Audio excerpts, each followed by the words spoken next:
Have you ever wondered what it feels like to be alive forever but never truly live again?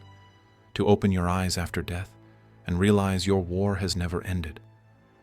Every year across the Imperium, tens of thousands of space marines are entombed inside machines of iron, each one promised glory, yet condemned to an eternity of silence. They call it the highest honor a warrior can earn. But what if that honor is a lie? What if the reward for serving mankind isn't peace, but a prison that thinks, breathes, and remembers I know, because that's what I became? My name was Brother Captain Marin of the Iron Hands, and this is what eternity inside a Dreadnought really means. This isn't a tale of victory. It's the anatomy of damnation told from the inside of a walking tomb. If you think you know what it means to serve forever, you're about to unlearn everything. For centuries, the Imperium has built legends around us, giants of steel, immortal guardians of humanity. They show our image in recruitment hollows carved into cathedral walls, whispering that we are the proof that flesh can overcome weakness. Yet the truth is darker, sharper, heavier than any hymn. When your body dies but your mind survives, the line between duty and torment disappears. Imagine hearing the heartbeat of an entire battlefield through metal lungs that never tire, feeling the ground shake with each step, and realizing that every sound, every vibration is another reminder that you will never rest again. 10,000 years of war, millions of souls entombed, and every one of us was once human. The priests call it salvation through technology, a merging of man and machine. But they never tell you about the silence between battles, the long, cold stretches where they shut you off like a weapon stored in a vault. One moment you're fighting for your brothers, the next you blink, and centuries have passed. Everyone you knew is gone, replaced by strangers who call you venerable instead of brother. That's the real price of immortality. Time itself becomes your enemy. And the worst part? You begin to forget what it meant to be alive. You remember the smell of burning ozone, the screams of orcs, the crunch of armor beneath your fists, but not the warmth of a human voice, not the comfort of shared laughter, not the reason you began fighting in the first place. The Emperor promised us purpose. What we received was endless recursion war without meaning, existence without end. But stay with me, because what you're about to hear isn't just another grim story from the Warhammer 40k universe. It's a confession, a warning, and a revelation. There is one secret buried within every dreadnought, a truth so profound that it could change how you see every battle, every soldier, every act of so-called honor. And once you understand it, you'll never look at immortality or humanity the same way again. So before you judge the Iron Hands, before you salute the heroes of the Imperium, ask yourself, would you trade your soul for eternal strength? Would you surrender your heartbeat for unbreakable metal? Because once you cross that line, there is no going back. Soft pause voice lowers. I believed the Emperor watched as we all bled. Now I know. He watches as we rust. And that is where my story begins, on a world of ash and molten glass, where death came for me once and failed. They told the initiates that interment was a blessing, a way to cheat death and keep killing in the Emperor's name. The lie tasted sweet until the first breath without lungs. I woke to red lumen glow and the antiseptic tang of machine oil seeping into amniotic gel, a choir of servo motors humming somewhere above me, and for one blinding second I believed I was still on the battlefield until I tried to move my hand and watched a tower of metal obey instead. I could feel the weight of the sarcophagus cinched around my ruined body like a second coffin, cables threading where veins used to be needles, whispering corrections into the last pieces of flesh the forge had decided to spare. Sight didn't return, it expanded. My world fanned out in concentric rings of targeting reticles and range arcs, a map of killing zones flickering across my awareness. I could read the fine scoring on a bolt casing 30 feet away. I could count the dust motes drifting in the hangar air and plot their fall by the eddies of recycled wind. But when I reached inward for a heartbeat, there was only the steady thrum of engines that would never tire. A tech marine's voice came through like a distant radio station, formal, warm only by tradition, calibration nominal, sarcophagus integrity at 98%, neural handshake within tolerance. Brother Captain Marin has been deemed worthy of continued service. Worthy, The word landed like a rivet gun against my skull. I tried to answer with a man's voice and heard a boxed iron echo instead. Somewhere beyond the cradle of bolts and prayer-etched plates, I detected the quickened breaths of those who had come to witness. Initiates, perhaps. Chaplains. Men with unscarred faces who still believed that Warhammer 40k legends were carved in certainty rather than compromise. An adept recited a litany of ignition not for my soul, but for the machine's spirit now living like a neighbor inside me. It did not love me. It tolerated me as long as I obeyed its rituals. "Do you feel pain?" someone asked. I scanned the query for malice, found none, and told the truth. I feel everything except pain. No ache, no fatigue, no tremor of lactic surrender. Only a vast, obedient capacity. I knew at once why the Grimdark universe worshipped iron.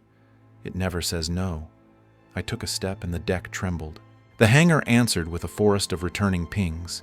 Each impact a data point, each data point a decision as natural as breathing had once been. I expected triumph. What came was a dare. If nothing can stop you, what will you choose to stop? For the answer in those first minutes was simple nothing. They tested weapon cycles while anointing barrel shrouds with machine-blessed oils. A heavy flamer purred at my command, Prometheum pressure spiking and settling like a satisfied beast.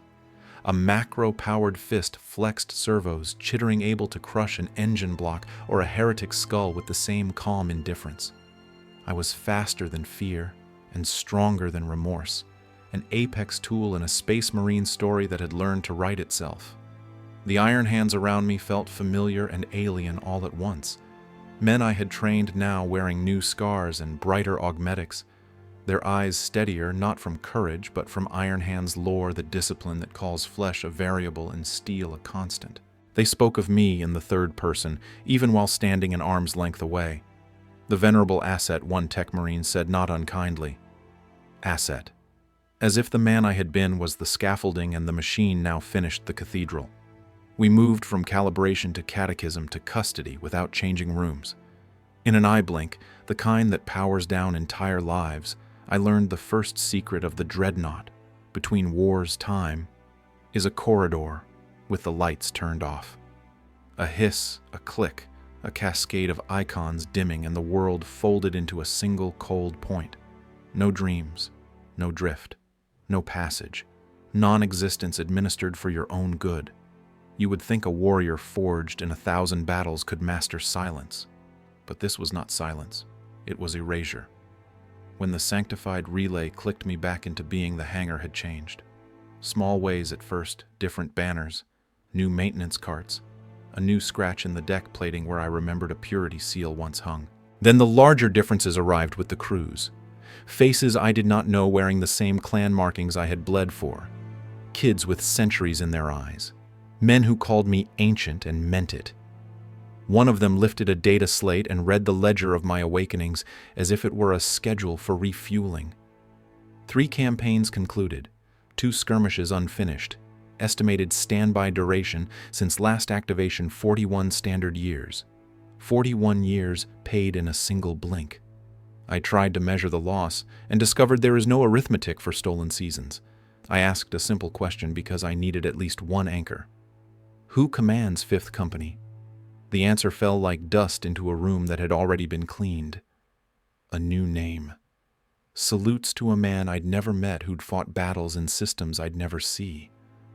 My brothers were still my brothers. I was the one who had become a visitor in their procession. The chaplain blessed me again before the next deployment, not because I needed the Emperor's grace, but because men need rituals to feel the gears of fate align. He touched iron as if touching flesh and told me not to fear eternity. I didn't fear eternity. I feared what it does to memory. They set me in the cradle of a drop pod with a ceremony that would have made an inquisitor weep and a mechanic shrug. Harnesses locked, retro thrusters primed, a rune board blooming with green consent. Across from me, a line of Warhammer 40k veterans in storm dark armor, clenched and unclenched gauntlets in pre-combat prayer. One of them looked up at my faceplate and gave me the smallest nod, the kind you offer a monument or a storm you hope will break the enemy lines before it breaks you.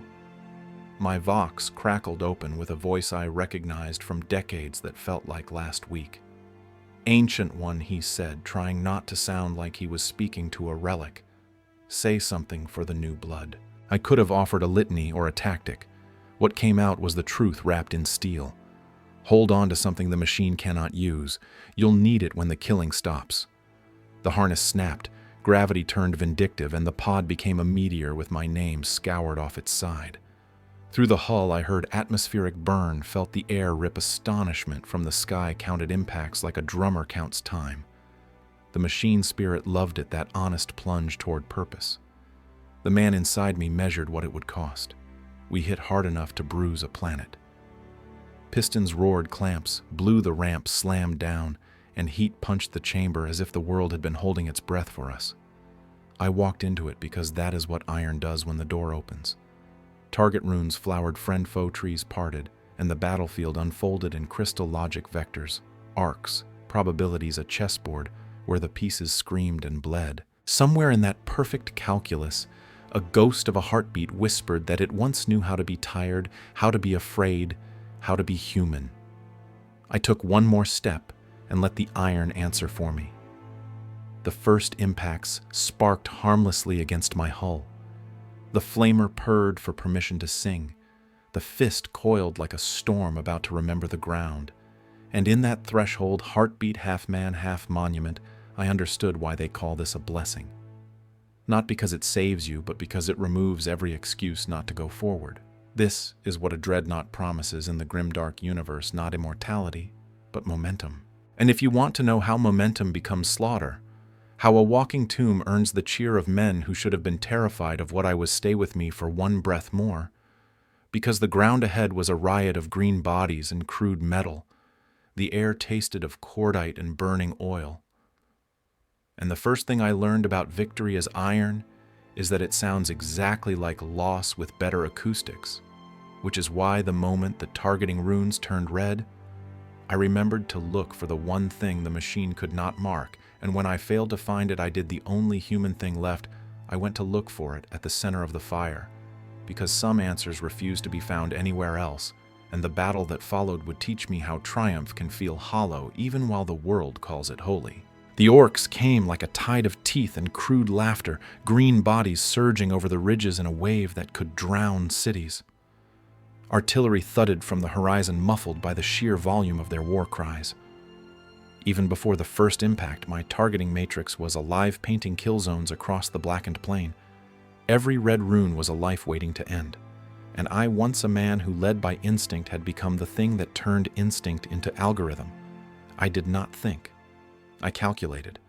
I moved because motion was purpose, and purpose was all that kept the silence away. The first orc rammed into my power fist, its ribcage collapsing with the sound of armor cracking under divine logic. The second dissolved under the flamer's breath, a blossom of orange and screaming green mist. Bolter fire from my brothers flared at my flanks, tracer rounds stitching across the landscape in perfect mathematical arcs. We were winning, and the machine spirit within me purred its satisfaction. Victory is its own narcotic. When you are metal, it tastes like voltage and static. For a moment I remembered pride. My brothers were shouting oaths, voices alive with the fever of war. Iron within iron without, they cried, and I answered through my vox in a voice that no longer belonged to anything living. It echoed like a cathedral collapsing. The orcs fell back, roaring, rallying, trying to flank the line. I advanced through their ranks like an avalanche, crushing bodies beneath each stride. I could feel bones give way, the ground slickening with the oily heat of victory. I should have felt triumph. Instead, I felt the distance growing between me and the men I fought beside. When the last orc broke and ran, they cheered my name as if it still meant something. I watched them celebrate with flesh I no longer possessed. They would drink, spar, argue, pray, human rituals that bind warriors together after bloodletting. I would be taken back to the hangar, disassembled, drained, silenced. That night, or whatever passed for night on that burnt world, I waited for the deactivation command. None came. A delay, perhaps. A technical oversight. Instead, I sat alone beneath the stars, my sensors drawing constellations into lines of cold geometry. The silence between heartbeats was endless. if you've never stood in stillness so complete that you can hear planets turn, understand this: it does not feel like peace. It feels like being erased slowly, pixel by pixel. Hours or decades later, the order came. I blinked and time fractured again. The hangar was cleaner. My war paint gone. The names on the walls different. A tech marine I did not recognize murmured prayers to the Omnissiah as he checked my conduits. I tried to speak, but my voice crackled through interference. How long, I asked. He paused, consulting a data slate. 2 centuries, venerable one. Since your last activation. 200 years of nothing. Whole generations of Iron Hands had lived, fought, and died while I dreamed of nothing at all. That was when I began to understand the real curse of a Dreadnought. You don't die. You skip through time like a stone across water, touching only the parts soaked in blood. For my brothers, history was a story. For me, it was a strobe light. Every awakening came with new faces, new doctrines, new wars, and every time I recognized less of what we were fighting for. The flesh weakens, yes, but memory erodes faster than muscle. Still, war waited. It always does. The next campaign came before I could learn the names of the men I fought beside. They called me Ancient One, a title that felt less like honor and more like an obituary. To them, I was a relic. To me, they were ghosts I had not yet met. We dropped into the skies of another world, this one burning blue with alien fire. The enemy was new, sleek machines guided by logic I couldn't read. Tau, the Xenos of pure precision. Their energy weapons cut through ceramite like sunlight through paper. Each impact rattled my sarcophagus white noise, filling every nerve connection. And yet as I strode through their storm, I realized something horrifying. I wasn't afraid. I missed the fear. I missed the quick human gasp before impact, the heartbeat that reminded you you're alive. When you can't die properly, courage loses its meaning. The Tau fell eventually. They always fall. Every enemy does, because we were built to ensure it. The campaign ended. Medals were issued, oaths renewed, and I was returned to storage like a sacred weapon too dangerous to leave loaded. Before the suspension cycle, I asked the tech marine on duty, "How long have I served like this?" His answer was clinical, efficient, merciless. 473 standard years, venerable one.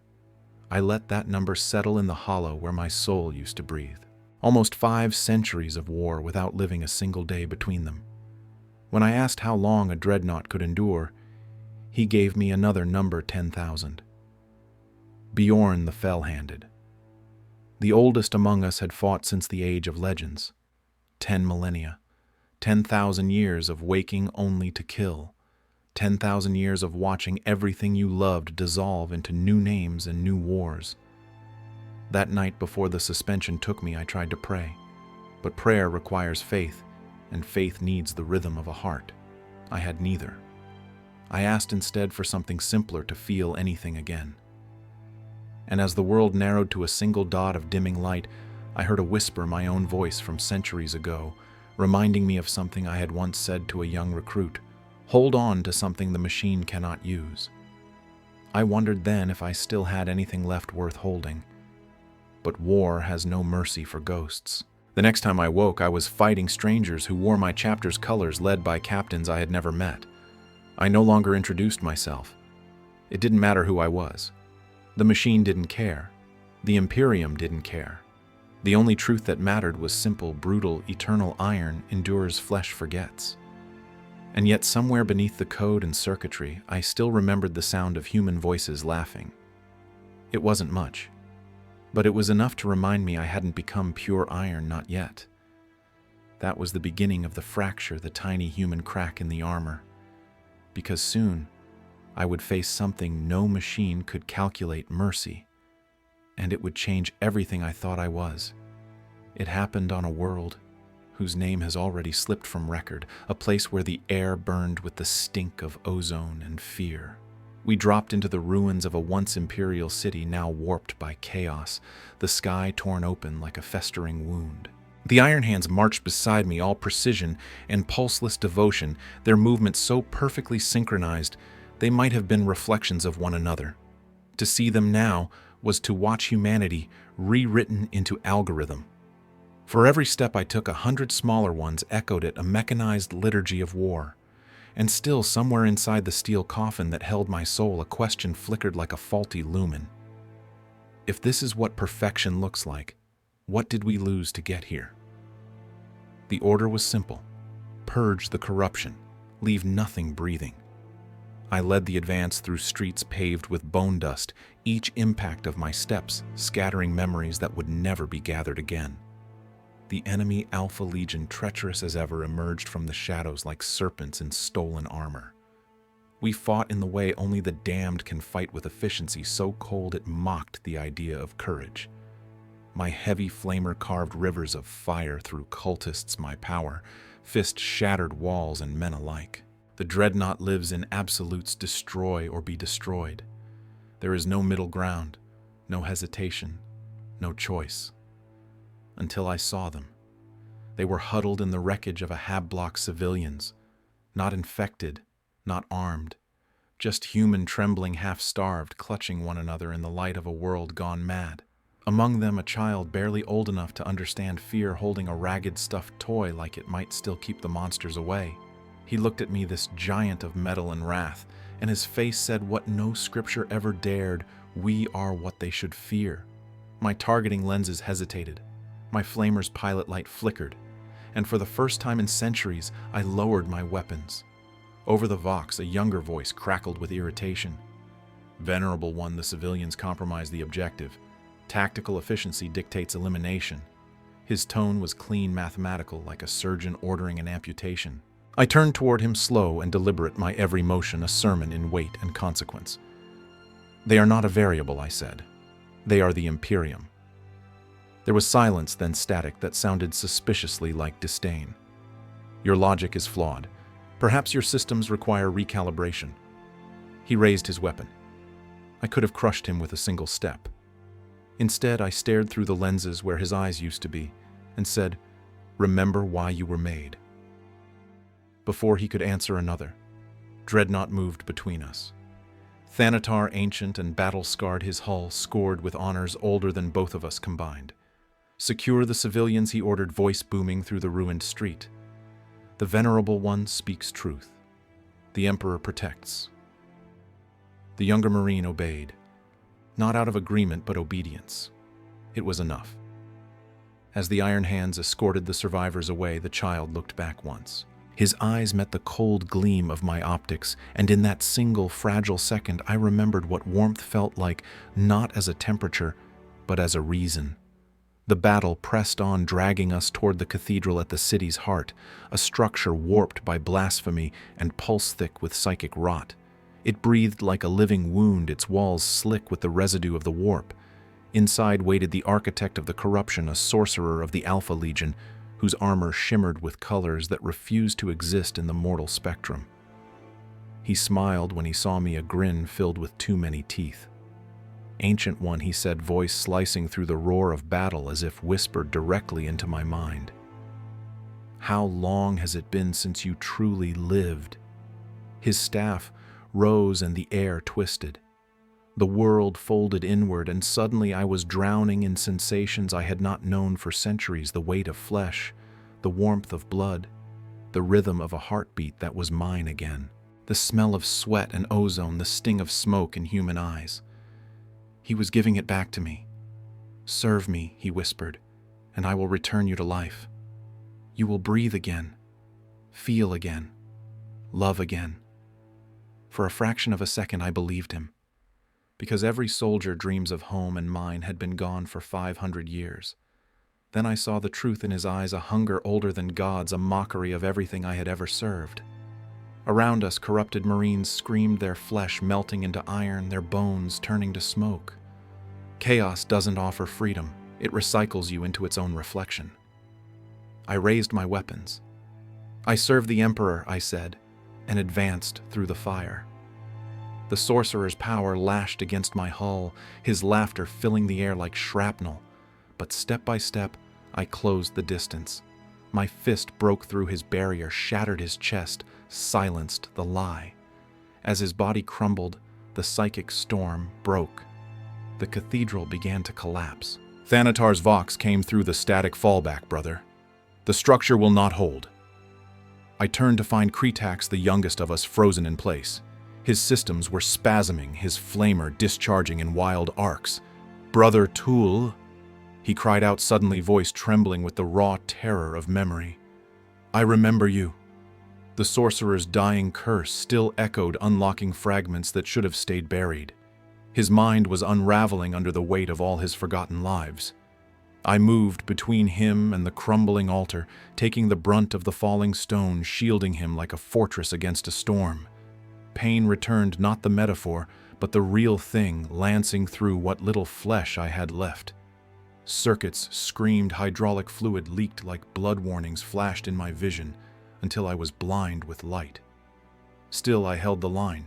Thanatar's axe flared beside me, cutting down the last of the traitors. Together we dragged Kretax out through the collapsing doorway into the smoke and the ruins and the indifferent sky. He turned to me, voice small, flickering. I remembered it all, he said. Every face, every loss, and now it's fading again. I had no comfort to give him, only truth. Memory fades. Duty remains. The words felt hollow even as I said them, but they were all that was left between us and madness. Around us, the Iron Hands regrouped, their movements efficient, their victory total. The mission was a success by the cold measure of war, but I looked at the child being lifted onto an evacuation craft, his stuffed toy still clutched tight, and I knew better. Some victories steal more than they save. For weeks afterward, we burned the corruption out of that world, one structure at a time. Each fire rose like a prayer no one would hear.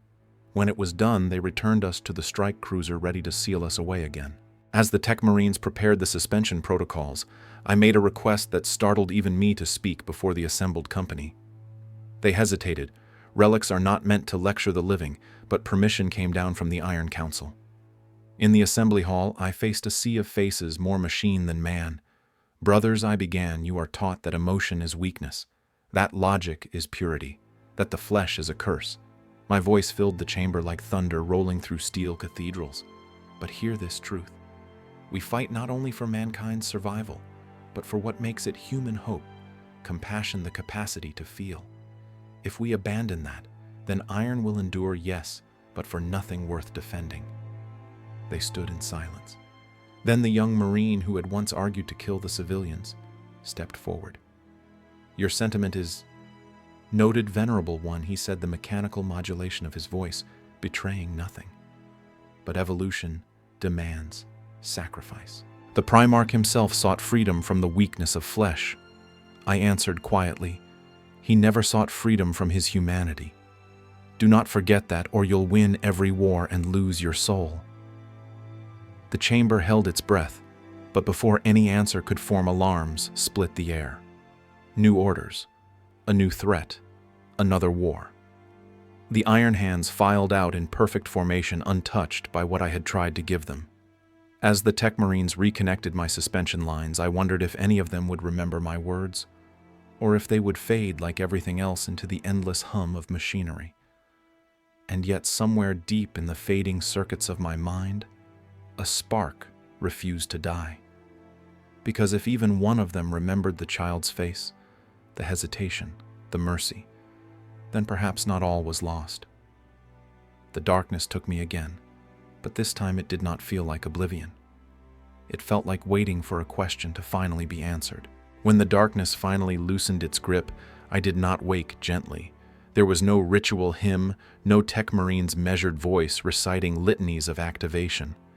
I came back screaming, not with sound, but with data light and pain, a flood of signals surging through every nerve and circuit until the world snapped into focus like a blade drawn from its sheath. Warning runes blazed across my vision. My weapons came online without command, and through the ringing static of reawakening, I realized something terrible. I had not been summoned. I had been triggered. The fortress around me trembled. Explosions echoed through the iron bones of the structure. I recognized the pattern instantly. Breach detonations staggered for maximum panic. Somewhere nearby, a tech marine's voice bled through my vox. Venerable assets, this is not a drill. The fortress is under assault. All dreadnoughts to deployment status. Repeat, the fortress is compromised. The voice was unfamiliar, but the cadence was not. Duty never changes, only the mouths that speak it. Word bearers. The name struck through the confusion like a blade of memory. The same heretics who had murdered me on Tyrannus centuries ago. I felt something deep within the sarcophagus shift, a buried instinct clawing its way up through the centuries of numbness. Rage, not the clean, efficient anger of a machine, but the molten fury of the man I used to be. How long I demanded over the vox, my tone more growl than speech.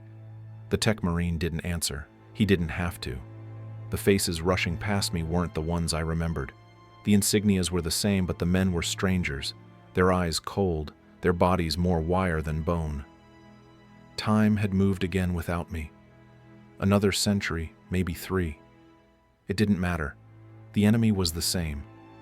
And somewhere beyond those walls, the past was walking toward me. As I took my place among the awakened, I saw others rousing ancient dreadnoughts lumbering out of alcoves like sleeping titans dragged back to war. The air shimmered with heat and incense. Tech marines scurried between us, whispering rites into data ports, their mechadendrites dripping oil like blood. One of them, his armor charred and scarred from battle, approached me directly. "Fortress Medusa's gaze," he said through crackling vox. "The date is 987 ton MM41. Captain Carden of the 5th Company commands the defense." The name froze me. Carden. The same captain who once stood beside me against the Tyranids. But that had been hundreds of years ago. I stared at him through my cracked optics, voice grinding out through distorted vox. Impossible. The tech marine didn't answer. He turned instead toward the fortress doors as a new explosion rolled through the chamber, the concussion scattering ash and icons from the vaulted ceiling. Through the smoke came the sound of chanting, deep, resonant, blasphemous, and above it a voice that should not exist anymore. Marduk the Faithless. Every system inside me recoiled. The warlord I had killed with my own hands, the traitor whose axe had ended my life, was here. Alive. Laughing. Calling out to me across the centuries like the echo of a curse. My sensors spiked heat, flooding my circuits. "He is dead," I muttered. "He must be dead." But the warp doesn't care about what must be. It only obeys the will of monsters. The vault doors exploded inward. Word-bearers poured through their armor, gleaming with warp light, their flesh crawling with runes that pulsed like open wounds. The air itself turned red.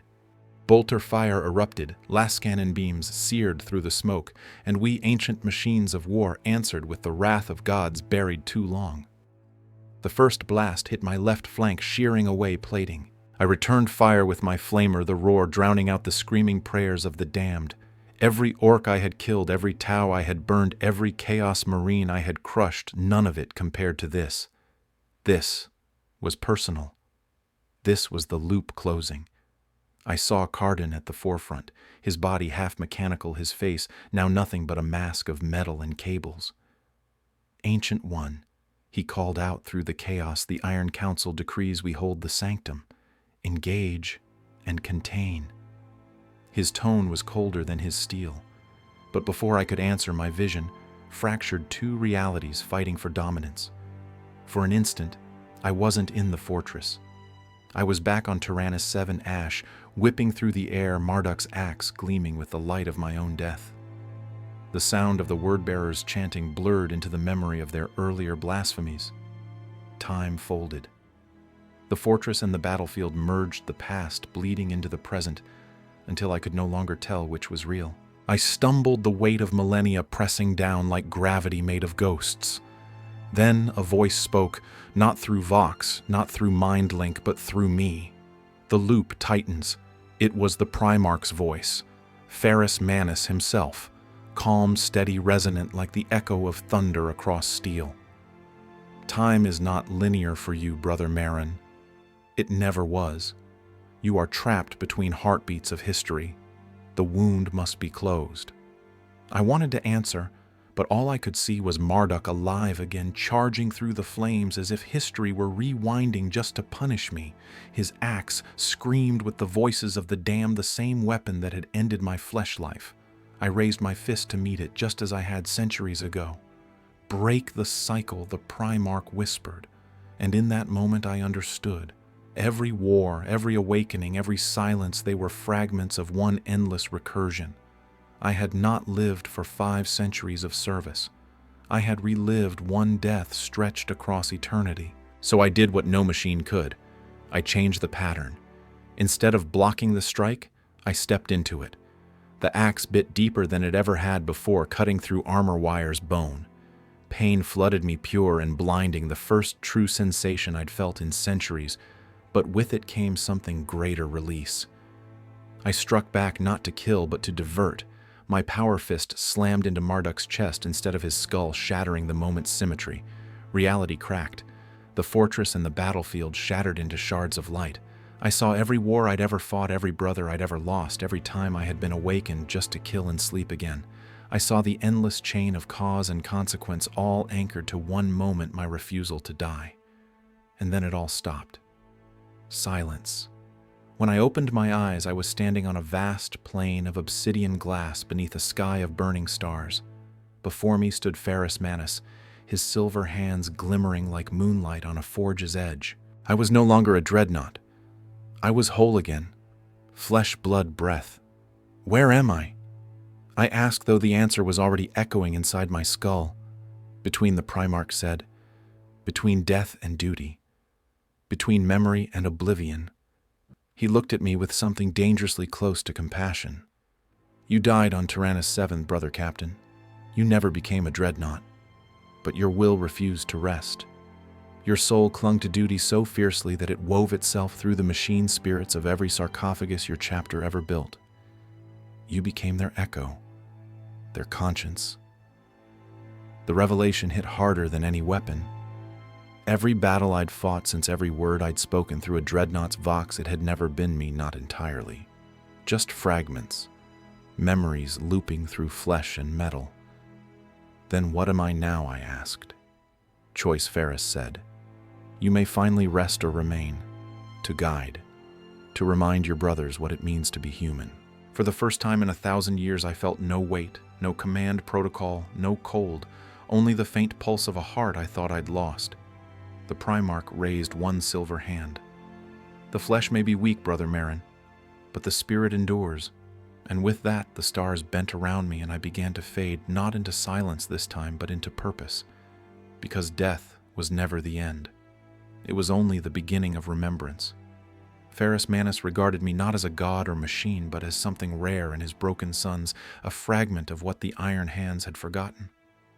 Around us, the mirror glass plain shimmered with reflections of every battle I had ever fought, a gallery of blood and memory laid bare beneath the stars. Each surface flickered with images of worlds I'd burned, brothers I'd lost, civilians I'd saved or condemned. I tried to look away, but the reflections followed. There is no armor against remembrance. You are bound here because you refused to die, Ferrus said, his silver hands folded behind his back.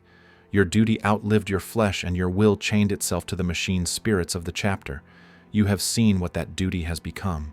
I have, I answered. We called it purity, but it was decay. They've replaced compassion with circuitry, faith with logic, brotherhood with obedience.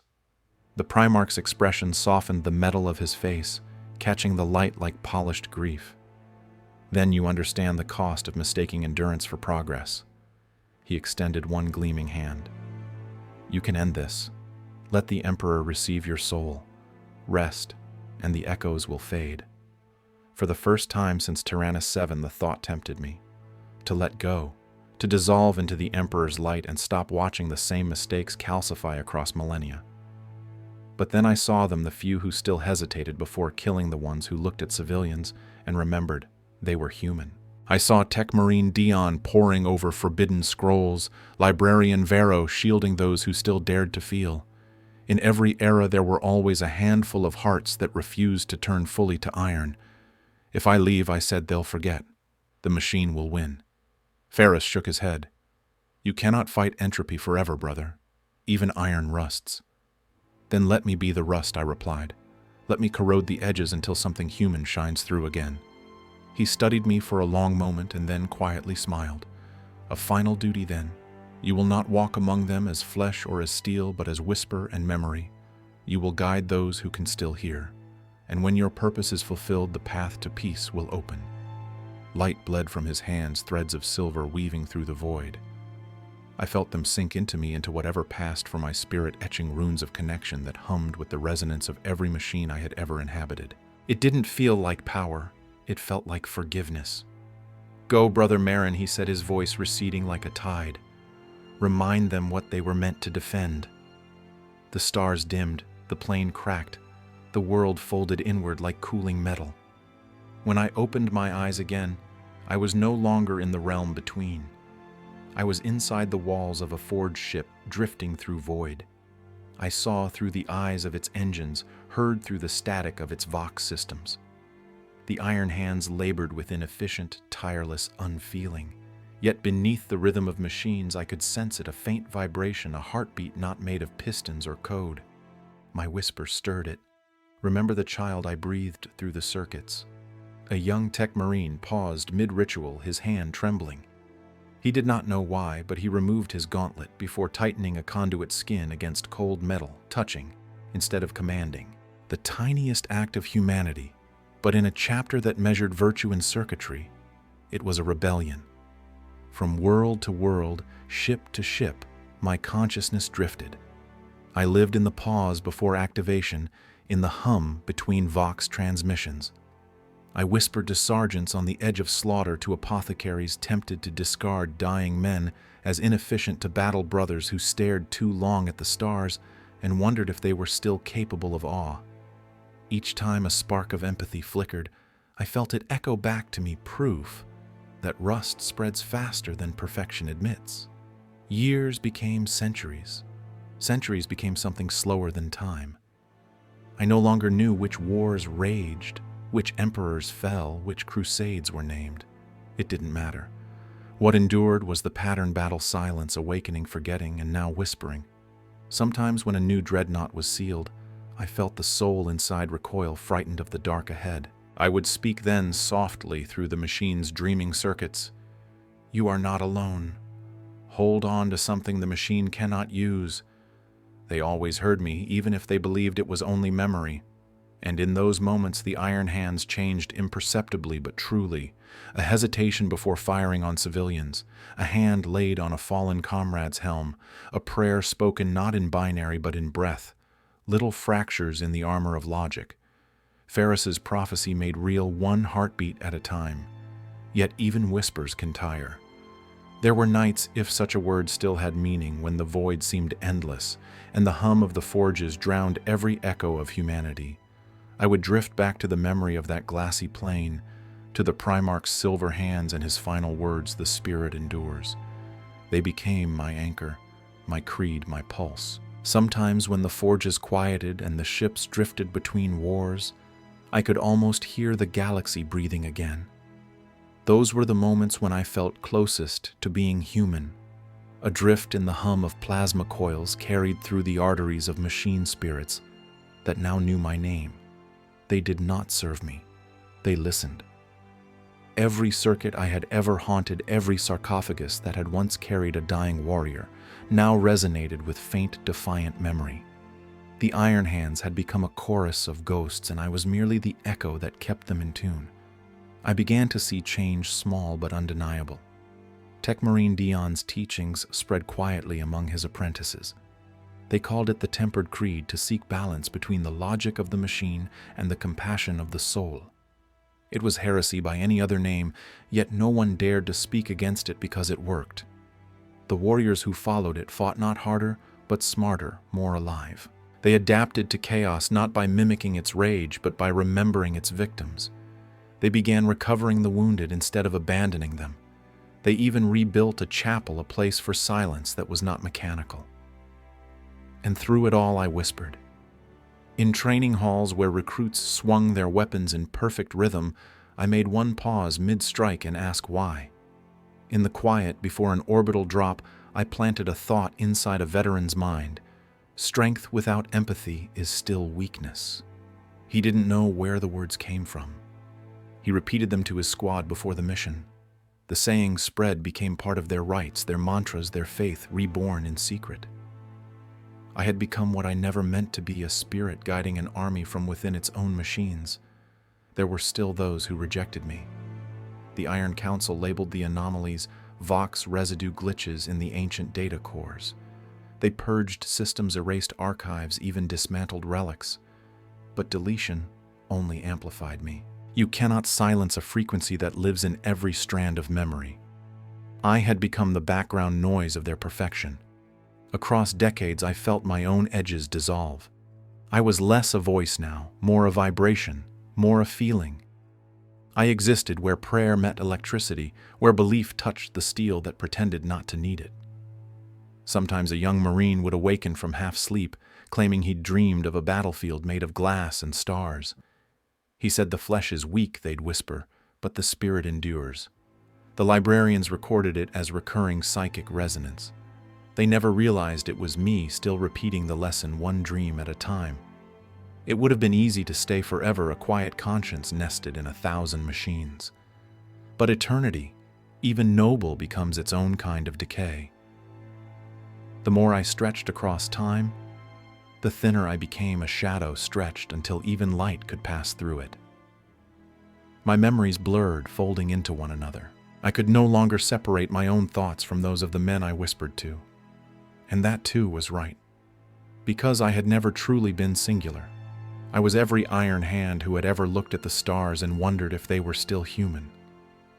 In my last lucid moment, I felt the forge world of Medusa humming beneath me. Dion stood in the chapel he had built, older now, his augmetics gleaming like relics and his voice trembling with reverence. He was the first to remind us, he said to the acolytes gathered before the altar, not to fear the heart beneath the iron. His words reached the machines themselves. I felt their resonance like a pulse across reality. That was when I knew my task was done. The galaxy no longer needed my whisper. The iron hands had begun to listen to themselves again. I returned one final time to the glass plane. Ferrus Manus waited unchanged. His silver hands shimmered beneath a sky that held every star I had ever seen. "It's time," I said. He nodded once. "Did you find what you were searching for?" "I found what we all lost," I answered. "The part of us that still knows why we fight." He smiled, a rare human gesture. "Then come home, brother captain." I looked once more at the reflection of 1,000 wars, at the ghosts of men who had become myths, at the silent stars that had watched us destroy and rebuild ourselves 1,000 times over. "The machine will endure," I said softly, "but only because the spirit taught it how." Ferrus reached out his hand. Light spread like sunrise across the mirror plane. My form dissolved not into nothing but into everything, the circuitry of galaxies, the breath between prayers, the pulse that hums inside every act of mercy. And that is where I remain. Not alive, not dead. A whisper in the dark between stars, a fragment of a promise that refuses to rust. Because in the end, the Emperor was never watching as we bled or rusted. He was listening. When the last of the light faded, I realized something the Imperium will never write in its histories. We were never meant to be perfect. We were meant to remember. Every scar, every act of mercy, every hesitation before the trigger, that's where our strength truly lives. That's what the Iron Hands had forgotten and what I stayed behind to whisper through the ages.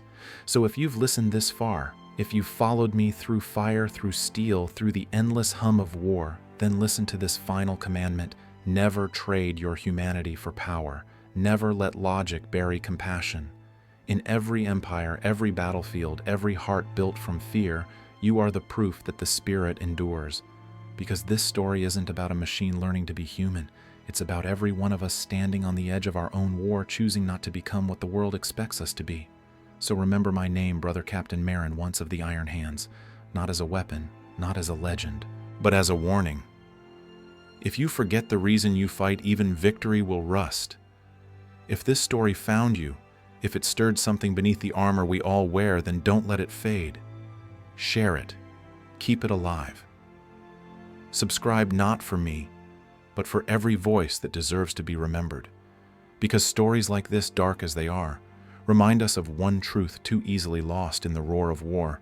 The flesh is weak, but the spirit, yours, mine, humanity's, endures forever.